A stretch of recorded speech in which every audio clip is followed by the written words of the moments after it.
Tragedia en Ciudad de México. Un tren del metro cayó el lunes desde un puente que colapsó, matando al menos a una veintena de personas. Decenas de rescatistas y bomberos evacuaron a los pasajeros, ante la preocupación de los familiares de quienes quedaron atrapados. La que nos habló fue mi nuera, fue la que venía con él, ella sí logró salir y ella fue la que nos avisó que se les había caído la ballena encima de ellos. La alcaldesa de la capital mexicana, Claudia Sheinbaum, indicó que el siniestro se produjo al vencerse una viga del viaducto a la altura de la estación Olivos, cerca de las 22 horas locales. Este es el segundo accidente que se registra en el metro en lo que va del año. En enero pasado, un incendio en las instalaciones de control dejó una persona fallecida y 29 intoxicadas. Fiscal, ¿cuántas fincas fueron aseguradas? La primer finca donde inician los hechos y el personal de Guadalajara es recibido a tiros, esa finca es la que en primer término está siendo procesada y posteriormente será asegurada. Posteriormente, estos individuos, ante la acción de los policías, suben a las azoteas y empiezan a huir y se repliegan en otra finca.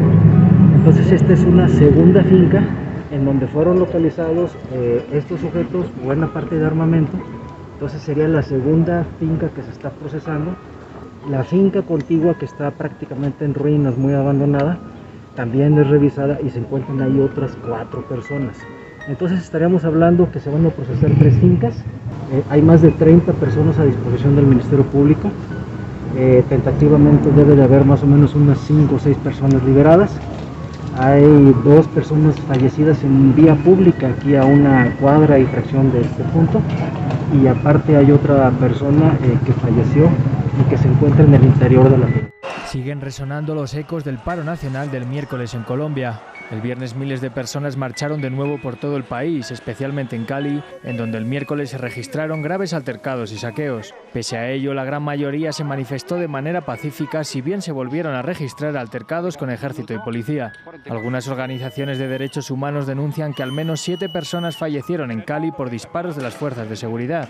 Otras hablan de hasta 14, a lo que habría que sumar una treintena de desaparecidos. Denuncias a las que se sumaron desde Human Rights Watch. Hemos recibido graves denuncias de abusos policiales por parte de agentes de policía en Colombia contra manifestantes de Cali. La ciudadanía tiene todo el derecho a manifestarse y debe hacerlo de forma pacífica. Policía debe garantizar respeto a los derechos humanos. El gobierno solo reconoce una de las muertes y ha respondido con mayor presencia militar. Llegamos con más hombres y mujeres del ejército y de la policía a la ciudad para garantizar la defensa y la seguridad de los ciudadanos. Estamos garantizando patrullajes combinados y la protección de los principales puntos de la ciudad. Congresistas de izquierdas instaron este sábado al gobierno a detener la represión. El presidente Iván Duque, por su parte, ordenó al Ministerio de Hacienda dar marcha atrás a los puntos más discutidos de la reforma tributaria, convertida en principal motivo para la movilización. Según algunos de los manifestantes, las protestas que siguen durante este 1 de mayo no cesarán hasta que la reforma no caiga por completo. Bueno, pues el paro está indefinido hasta el momento, hasta que ya la reforma tributaria caiga, porque no nos sirve que vamos a conciliar, que vamos a cambiar las sendas, no tiene que caer. Queda por ver cómo prosiguen las movilizaciones en un país que a la reforma tributaria suma una grave crisis sanitaria, económica y el aumento de la violencia derivada del incumplimiento de los tratados de paz. Hola, te doy la bienvenida a una emisión especial de Espacio Personal. En esta ocasión toca hablar a detalle sobre lo que actualmente acontece en Colombia, México y el mundo, dando los horripilantes detalles y visualizando el contexto bajo el que se vive el panorama actual y el importante trasfondo económico que hay detrás. Cabe recalcar que lo aquí mencionado proviene de fuentes oficiales y que los podrás encontrar en este material y en su descripción oficial, así como en los créditos del mismo. Sin más introducción, me presento, mi nombre es José Magdaleno y hoy te explico qué es lo que pasa en este actual periodo. Para comenzar de manera directa y totalmente honesta, diré una reflexión que nos hará entrar en contexto sobre lo aquí mencionado. Dicha reflexión es la siguiente. No hay perfección en un mundo donde la desigualdad existe, en el que el dinero marca la diferencia y donde los derechos humanos se van por la borda. Un mundo lleno de interés por el dinero y desinterés por la humanidad, donde la sociedad son un pequeño grupo privilegiado de individuos con capacidad económica muy alta, no debería existir la pobreza, la hambruna o la desnutrición. Abramos nuestros ojos y echemos un vistazo a todo aquello que odiamos y en lo que nos hemos convertido, veremos que no hay diferencia alguna. Un día llegaremos a ver lo que nuestras acciones le causan al mundo, y trataremos de revertirlas, pero será demasiado tarde para hacer algo al respecto. Me motiva creer que todo esto un día llegará a su fin y que el mundo cambiará, pero sé que no es así y todo depende de nosotros, de nuestras acciones, de nuestra iniciativa y sobre todo de nuestro amor por el planeta y la vida. Uno de los casos más tristes de nuestra actualidad son los feminicidios y la violencia de género. Es lamentable ver cómo día a día las cifras de estos terribles actos aumenta y cómo cada vez más se reporta la desaparición, secuestro, violación o asesinato de una mujer. El caso más asqueroso y que más desgracia trae a nuestro querido país México es sin duda alguna la pornografía infantil, que dicho sea de paso tristemente México es el mayor productor de estas cintas. ¿En qué nos hemos convertido? ¿Qué pasó con nuestra identidad, nuestros valores y nuestra ética? ¿Acaso ya no hay moral? Este es un mundo de mentiras con presidentes corruptos, senadores fraudulentos y políticos falsos que lo único que quieren es lucrar y llenar sus bolsillos a costa de una sociedad a la que ellos consideran ignorante.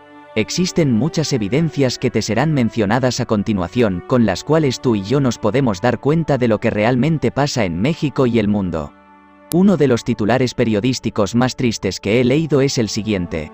Félix, el Diamante, Verdejo, de 27 años, compareció ante una jueza federal el lunes para escuchar 3 cargos por el secuestro y asesinato el jueves en San Juan de Keisla Rodríguez y de su hijo no nacido, ya que como dije antes me entristece ver un mundo donde estas cosas pasan. No te digo más de este tema, lo dejo en la descripción y en los créditos. Entre enero y febrero, 142 mujeres han sido declaradas víctimas de feminicidio en México de un total de 447 asesinadas, lo que significa que solo 30% de esas muertes violentas se clasifican actualmente como feminicidio.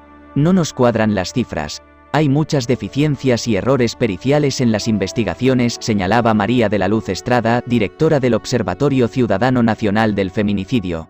No solo hay que juzgar con perspectiva de género, hay que investigar y hacer peritajes con perspectiva de género, agregaba en entrevista con el periódico diario El País.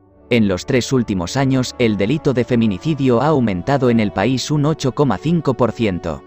En un cambio drástico de temática actual, toca fijarnos en el panorama económico que se vive en mi país de origen, mi querido México, para así poder tener una idea formada de lo que está pasando en este momento, teniendo en cuenta la crisis derivada por la pandemia de COVID-19, y divisando cómo afectó esta al factor económico si tenemos en cuenta la actividad que había en el país antes de que esto sucediera. Después de un trágico 2020, tanto en términos de crisis sanitaria como económica, el 2021 pinta mejor en términos económicos ante la llegada de la vacuna para el COVID-19 y la reapertura de actividades. Sin embargo, la principal razón por la cual nuestra economía tendrá un mejor desempeño en el 2021 es la robusta recuperación en la actividad económica en Estados Unidos, nuestro principal socio comercial.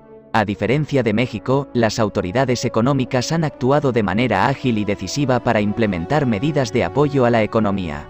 Si bien con la pandemia de coronavirus pasó lo inevitable y México sufrió una crisis económica por el paro de actividades y la obligación de quedarse en casa, no todo fueron malas noticias, ya que este año llegó la vacuna contra el COVID-19, pero en el pasado 2020 durante el segundo trimestre del año, el PIB de México cayó un 17,1%, el tercer trimestre logró recuperarse con una alza del 12%. Sin embargo, no logra contrarrestar la caída del segundo trimestre, lo que nos trae de vuelta al 2021 y a la lamentable situación pornográfica de México, donde lamentablemente es el primer lugar en venta y reproducción web de estas cintas, además de ser también primer lugar en la elaboración de las mismas. Según un comunicado oficial titulado Boletín 0035 elaborado por el Senado de la República, en lo que va de este año se han detectado 12.300 cuentas personales desde las cuales se difunde pornografía infantil, en foto o vídeo, lo cual es a mi parecer muy lamentable.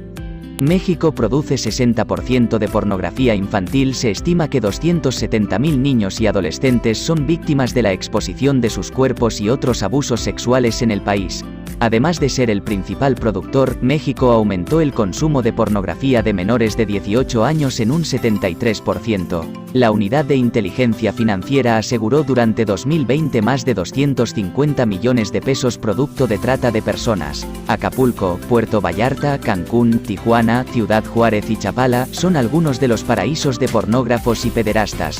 Redes sociales y aplicaciones resultan vulnerables ante la publicación de contenidos inapropiados. Por su parte, en Colombia las cosas no son mejores, y tras manifestaciones causadas por una mala gestión de los cuerpos policíacos y el constante problema que representa la pobreza, aunado a la reforma tributaria que el presidente Duque plantea poner a los colombianos, las cosas no podrían pintar peor. En una nota de CNN se menciona lo siguiente. El presidente Iván Duque llegó a Cali a un consejo de seguridad a las 11:30 de la mañana de la noche y dejó la ciudad a las 3:30 de la madrugada. Habló con su gabinete, representantes de la Armada, Ejército, Policía, el alcalde de Cali, pero no invitó a manifestantes. Lo que nos plantea que se llegará a un acuerdo privado, en el que no será requerida la opinión de la población. No cabe duda de que nuestro pasado está volviendo a ser parte de nuestra historia. Ese pasado en donde la represión militar y policíaca llevaba a la sociedad a formar constantes guerrillas, donde la mujer era vista como un objeto de satisfacción sexual o como una sirvienta y no existía el menor respeto hacia ellas, donde la violencia de género era cosa de todos los días y donde claramente era requisito indispensable ser acaudalado para recibir un mejor trato. En este siglo XXI es triste y duele ver cómo hemos perdido cada pizca de humanidad y decencia, y cómo nuestros gobernantes nos mienten, nos toman por ignorantes y nos dan migajas del pan que ellos comen y nosotros preparamos. Sin más que agregar por el momento, es como me despido, no diciendo adiós sino hasta la próxima, y esperando que este contenido hubiese sido de su agrado, y que lo aquí mencionado pueda servir para comprender mejor el panorama actual bajo el cual se vive en América, y para evitar juzgar a otros países como tercermundistas, ya que todo en esta vida tiene un porqué. Recuerda, la vida es bella, vive, disfruta, ama, pero sobre todo no te olvides de sonreír y dar gracias a Dios por un nuevo día. Cada acto tuyo, por pequeño que sea, tiene un impacto en el mundo. Cuídate mucho, fue un placer grabar para ti. Se despide José Magdaleno, hasta la próxima.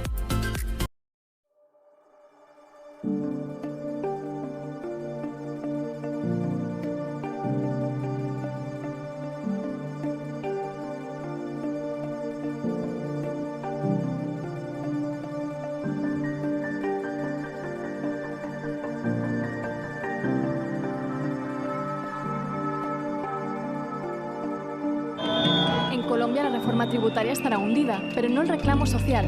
Con sol y con lluvia, al menos en la capital Bogotá, se siguió marchando con un sexto día, eso sí, marcado por un paro de camioneros. Aunque el proyecto, que será replanteado, siga apareciendo en las pancartas, la protesta se centra ahora en demandas para lograr la igualdad social y en rechazo a la brutalidad policial. Según la Defensoría del Pueblo, 19 personas han muerto en las movilizaciones, pero ONGs como Temblores elevan la alarma a 1.181 casos de abuso policial, con 26 asesinatos, 761 arrestos arbitrarios, 17 pérdidas de ojos y 56 desaparecidos, entre otros. Vamos a entregar a la Comisión Interamericana de Derechos Humanos un reporte completo con nuestra base de datos de todos estos casos, porque no existen garantías judiciales aquí en Colombia para garantizar el acceso a la justicia de quienes han sido víctimas de violencia homicida y de violencia física. De acuerdo con Lanz, la arenga del expresidente Álvaro Uribe sobre el uso de la fuerza hizo incrementar las cifras. Unas cifras que caen en una Colombia con un 42,5% de pobreza, pero cuyas protestas se interpretan o como terrorismo o con una preocupación por la militarización en el país. Colombia enfrenta una amenaza particular por unas organizaciones criminales que están detrás de estos actos violentos. Los soldados, los militares están preparados para la guerra, para el conflicto armado, más aún o especialmente los soldados colombianos.